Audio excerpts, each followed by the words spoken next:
Welcome to another video of fluency. Today we will cover stressed and unstressed syllables. Syllables that take longer to say are referred to as stressed or accented. Stressed syllables last longer and are said louder and at a higher pitch. Unstressed syllables are usually said faster and at a lower volume than stressed syllables. So, for example, in the word ahead, head is the stressed syllable and the at the beginning is unstressed a head.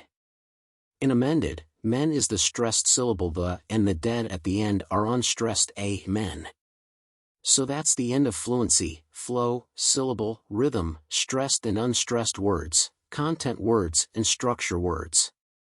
Make sure you revise them all for a better understanding. Now, what is meant by parts of speech?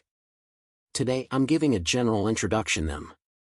In English, the main parts of speech are noun, pronoun, adjective, determiner, verb, adverb, preposition, conjunction, and interjection. Why is parts of speech important? The part of speech indicates how the word functions and meaning as well as grammatically within the sentence. An individual word can function as more than one part of speech when used in different circumstances.